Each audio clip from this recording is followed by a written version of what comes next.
There it is. Got it? Yeah, I was Okay, okay. All right. great. Thank you. All right. Well, good morning. Thank you all for joining today. Just a reminder that this meeting is recorded. There is a QR code on the screen that you can scan. I also put a link in the chat pod that you can click on. This is for your attendance if you're attending for Business 1115 or if you are doing the Passport program. Also, please keep your microphones muted. And if you have any questions, feel free to put them in the chat pod and we'll try to get to them. So again, welcome to the Employability Skills Series, where we explore the top skills employers are looking for in candidates. Each week, we will cover a different topic with thoughts and insights from professionals in a variety of industries. I am your host, Megan Morrow, Associate Director of Career Services, Business Careers, and today I have Dr. Erin Miskowski, Executive Director of Career Services, with me as my guest to discuss verbal, written communication, and emailing. So a little bit about Erin. Dr. Erin Miskowski, she joined Florida Southern College as the Director of Career Services just 6 months ago in March of 2023. In her role here, Erin oversees the vision and direction of the Career Services Office with the primary goal of helping our Florida Southern students get into graduate schools and into good jobs upon their graduation. Prior to Florida Southern, Erin was the director of the Pre-Health and Pre-Law Advising Office at the University of Central Florida for 9 years. She has also held a variety of other roles in career services and advising within higher education, including at the Career Center at the University of Wisconsin-Madison. Outside of her role at Florida Southern College, some of her roles she holds in the higher education community include being the immediate past president of the Southeastern Association of Advisors for the Health Professions and the secretary on the executive committee and national board of directors of the National Association of Advisors for the Health Professions. So thank you for being here with us today, Erin. Thank you. I appreciate it, Megan, and thanks for that great introduction. Excellent. So today we're talking about communication, and I know that you and I have talked as team members about how important this is, not just being able to communicate verbally, but also what it looks like for professional emailing. So let's start at, I think we could try to talk about written communication. Can you just share your thoughts and ideas on why this is so important in the workforce? Absolutely. Written communication is extremely important, whether you're in graduate school, professional school, or in the world of work. And before we jump into our topic, I want to say, Megan, I noticed you're wearing your red today. It is the Wear Red Friday every Friday. I've got my red on as well, so go Mocs. And yes, jumping back into written communications. As a leader in higher education, I have had the joy and the challenge of running teams for a variety of years, in addition to hiring people onto those teams. And written communication starts from before someone is even hired. I've got a few slides because I am someone that likes to have kind of a visual aid that accompanies the things I verbally talk about. So today I'm going to kind of move fast, but I showed these slides to some of our colleagues here in the office, and they thought they kind of made an impression a little bit. So hopefully they do today. But I want to talk about written communication first, and then emailing, and then verbal communication. Because if you think about it, let's think about if you are maybe getting ready to graduate and you're applying for jobs, or you're a new graduate. That's kind of the order that these things kind of go if you're looking for jobs or applying to grad schools, right? The written communication starts with the resume or the job application. So we want to kind of talk about that a little bit first. After that, traditionally, the employer or the graduate school admissions person would send you an email and say, hey, we want to interview you. So there's some email communication that happens next, and we want to talk about the importance of that.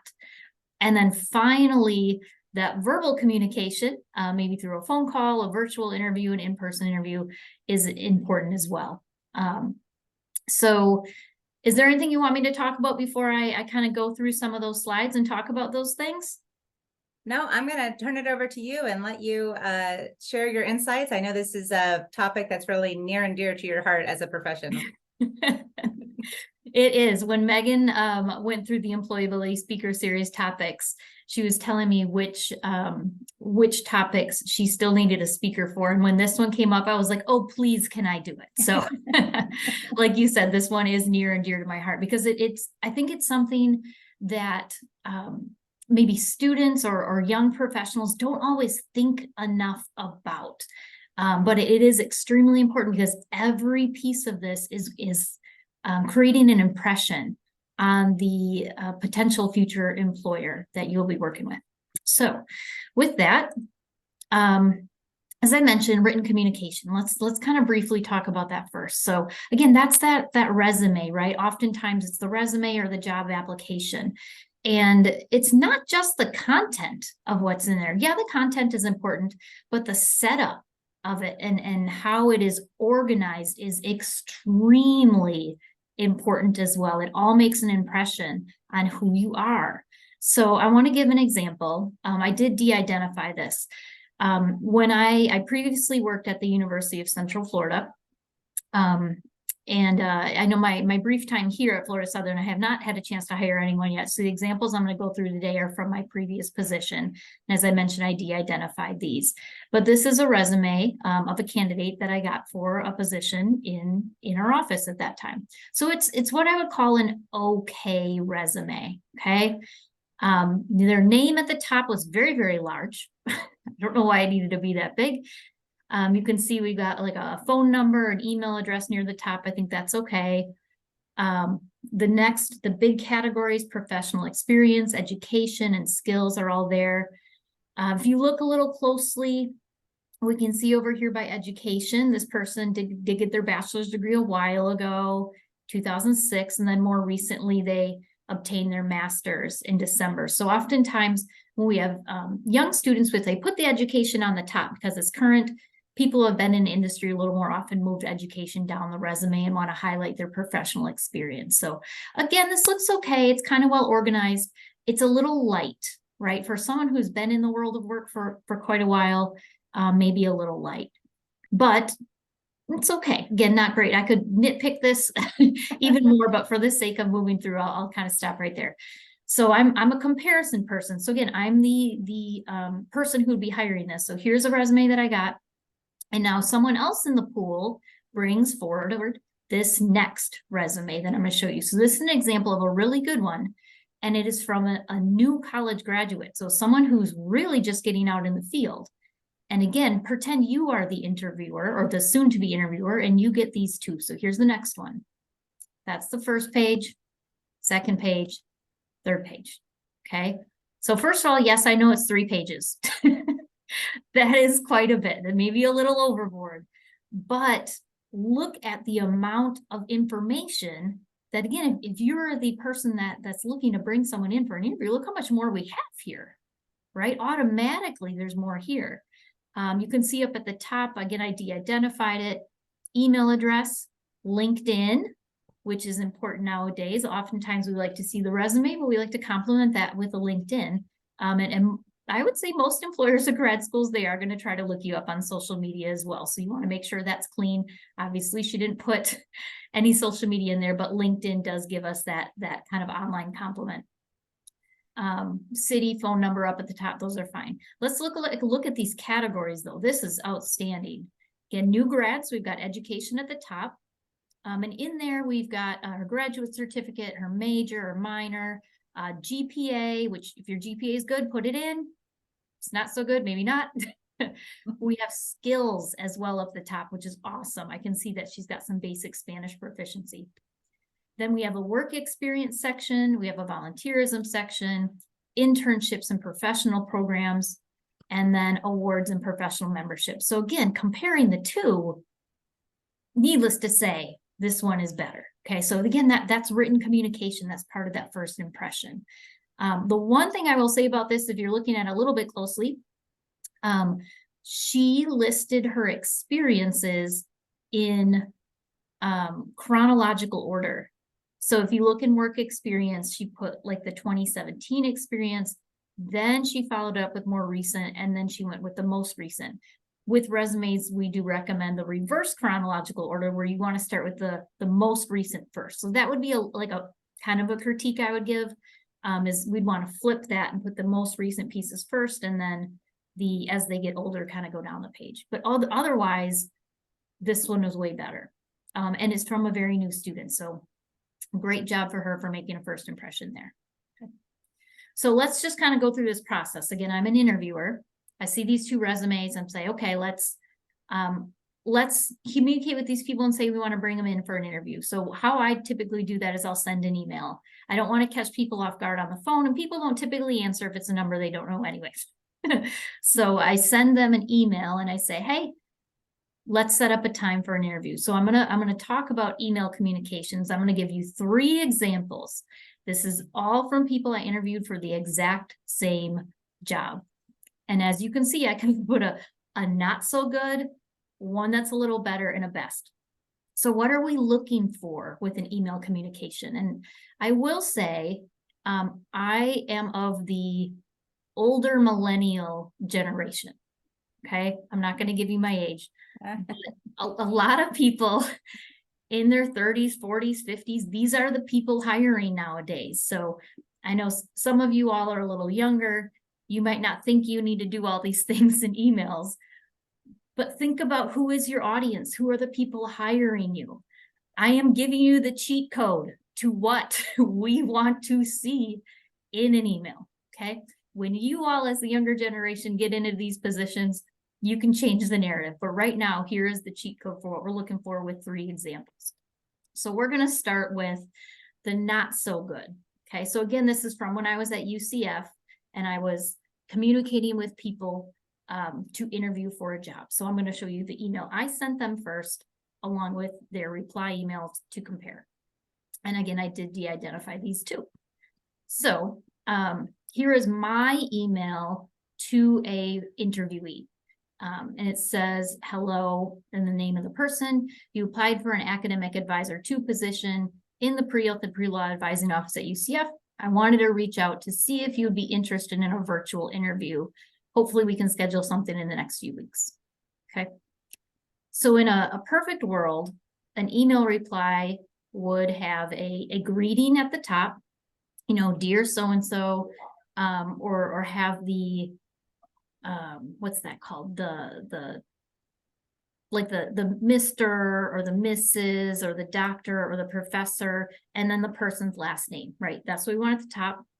Then you've got the body of the email. We would like some full sentences. That would be great. And then to end the email, we want a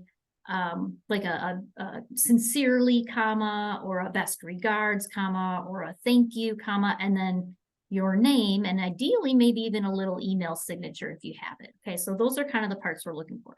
So I sent this email to an interviewee. I have not met her, obviously, in person yet. Here is her reply. Yes, that would be great. Thank you. Okay.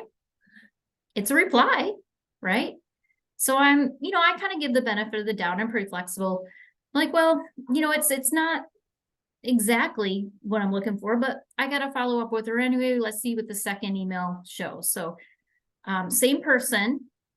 So I kind of do okay, here are some times. Let me know what works for you. And here comes the second reply. Yes, Friday, April 8th, 4 to 5 works for me. It almost kind of looks like they just replied from their phone really quickly. Again, nothing bad, but just really not that professional communication I'm looking for. Okay, so that was the not so good. Let's take a look at a better. Okay. All right, so here's my email to her. Again, same thing. You applied for this academic advisor 2 position, wanted to reach out to see if you want to do a virtual interview. Let me know. Say kind of general. This reply, hello, Erin. So, hey, we got a greeting. We have a greeting, okay? Now, she did call me by my first name, which I'm fine with, but some people will not be, right? Sometimes they do want that Mr. and then the last name, but I'm okay with Erin. And if you'll notice in my email to her, I signed it best, comma, Erin. So she's okay with that for me, but the conservative approach would be to not do that. We got full sentences here. Thank you for your email and the invitation to interview. I'm still very interested in the position, so on and so forth. And then she signed it with sincerely, comma. So again, better than the last one. And then I blacked it out there, but she has her full name and her phone number. So comparatively, again, better than the first one. Again, same position I'm interviewing for. So now let's look at one that I think is kind of that gold standard, a much better than better, or a best. Okay, so again, same thing, same position. I'm the director of this. You applied for this position in my office. Wanted to reach out to see if you want to do a virtual interview. So this is the type of email response we would prefer. Good afternoon, Dr. Miskowski. Good. Already better than the other two. Thank you so much for the invitation to interview. I am elated to have been selected. So we even get a little enthusiasm. Below, I've listed my preferences, and just a nice, detailed, organized, those are the preferences. We've got the part at the end, best, comma, we've got our name, and then we've got an email signature there as well. So to me, this is the gold star. Okay, comparatively of the three. And again, all of these things have happened before I've even spoken to the person. So based on those three, if you were the interviewer, I guess it depends on what type of position you're looking to hire someone for. But again, I'm working in higher education. Who do you think is going to interview best?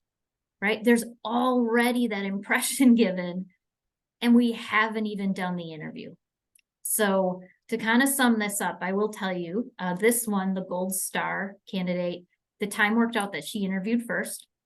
At the University of Central Florida where I worked, we had to do 3 interviews. So we interviewed her first. We loved her. That first example that I gave, the person that kind of replied with just almost like a text message type of reply, she was going to be our 4th interview. I canceled it. I didn't even interview her because I had done my 3. We had already found our candidate. And I had that preconceived notion going in just because of those email replies. So this is important. Okay. Again, I'm giving you the cheat code here. Make it look like this one with the gold star. Okay. Megan, do you have any questions about any of that? No, it's really good. I really do like the use of the last name until you are kind of invited to say, no, please call me, Erin. Just going, and like you said, conservative, especially these are students, we should definitely be referring to people as Dr., Professor, Mr., Mrs., until again, you get onto that more professional or that more personal level that you can kind of drop some of that.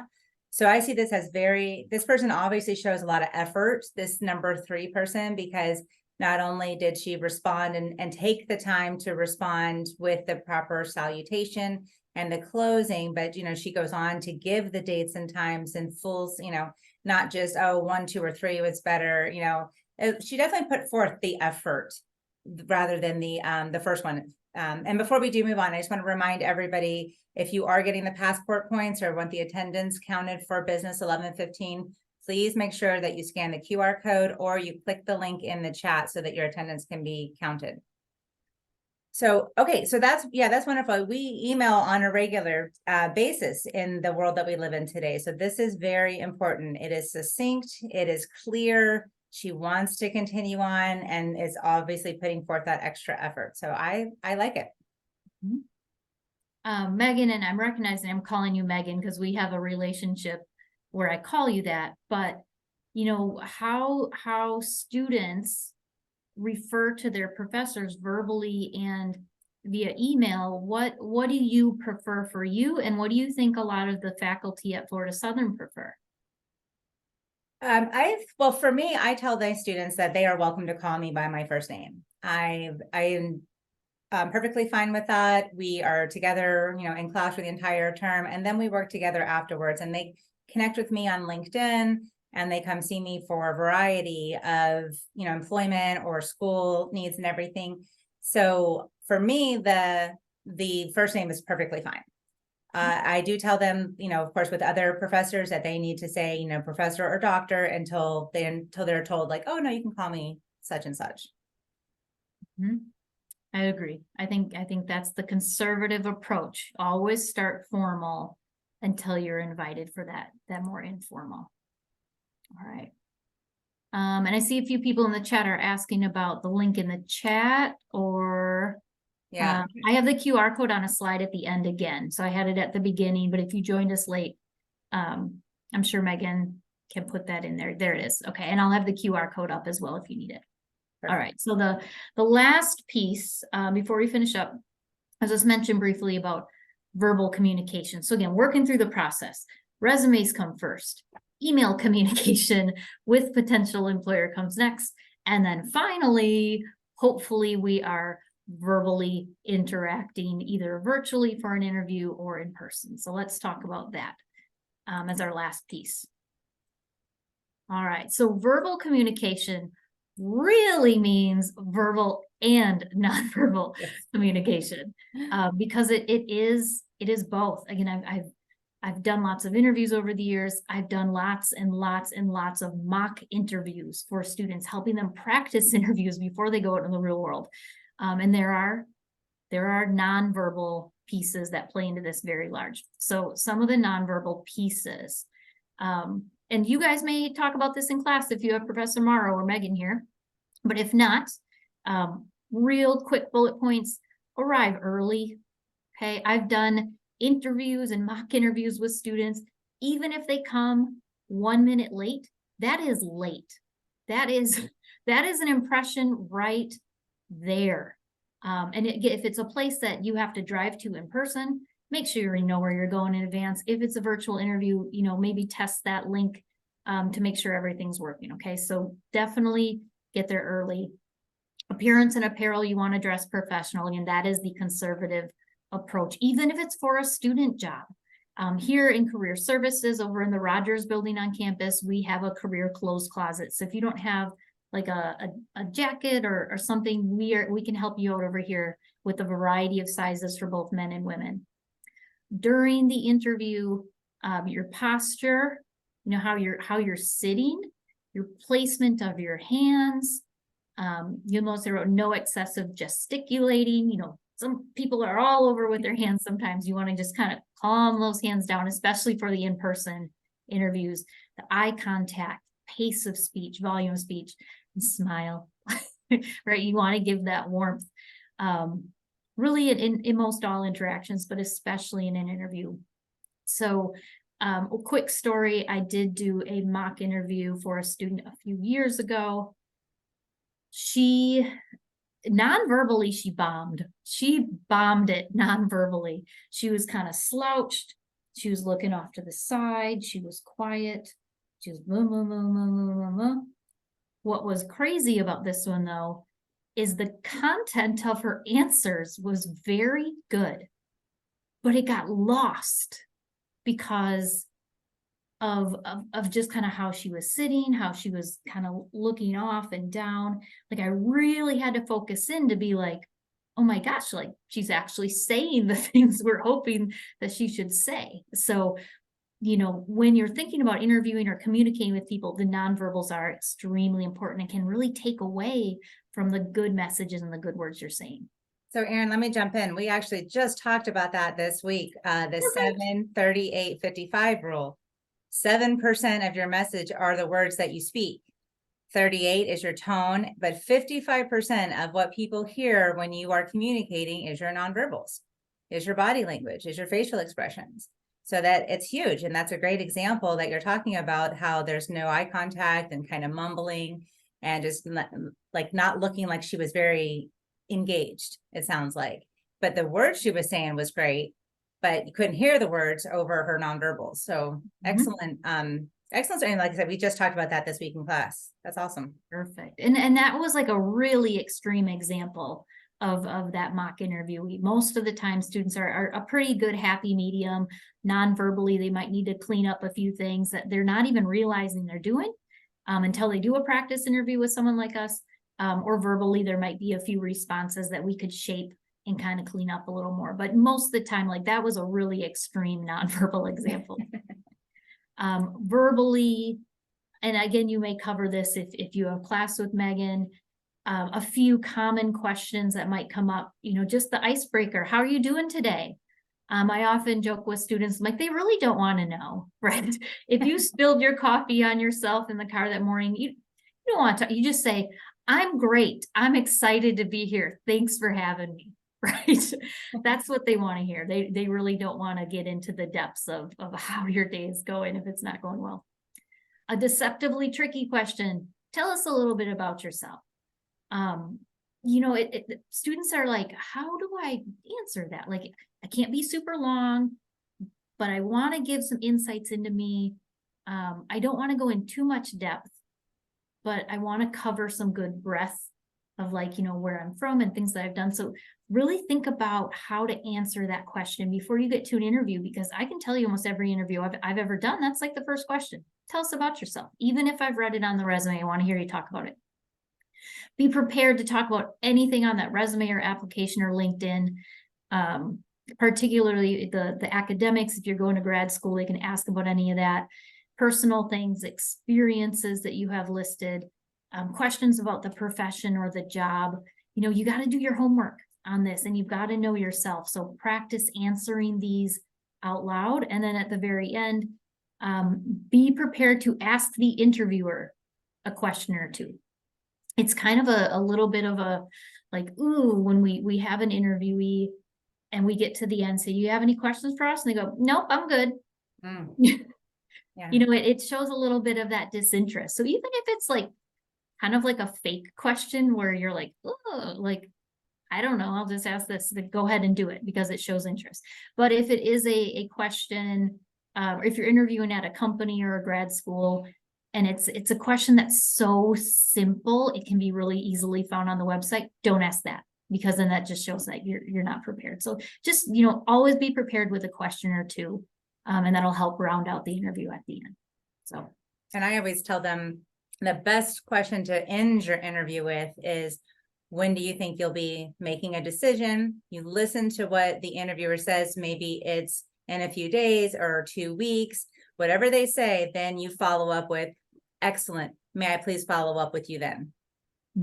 And again, that shows that extra step that will set them apart from their competition. Make sure that you walk away with a business card that you can follow up with. And then of course, the thank you email afterwards, that same day from the interview. So we are, I got the 10-minute kind of heads up though, Erin, so I don't want us to get cut off. Was there anything else, any kind of last things that you would impart your thoughts, your insights, your professional wisdom on this particular topic? Right. I mean, I would say just be kind, be genuine, when you're communicating with people, whether it's verbally or in writing, that a little bit of enthusiasm, that those kind of concepts go a long way when you're communicating, and especially with the emails, bring that professionalism with that communication, especially if it's for a job, but also even when interacting with your professors, internship coordinators, or others. Perfect. Well, thank you again so much, Erin, for joining us and sharing your thoughts with us. I know that this is incredibly important and something that you're obviously very passionate about. So I hope everyone who joined us was able to take away a couple good tips and tricks, and maybe thinking about the way that you communicate with others. And as always, if you have any questions or comments or concerns, please feel free to reach out to any of us. And if that's it, we will see you guys next week. It'll be Wednesday of next week, where we talk about, I believe we're talking about analytical and quantitative skills next week. So thank you, everybody. And thank you again, Erin. Thank you.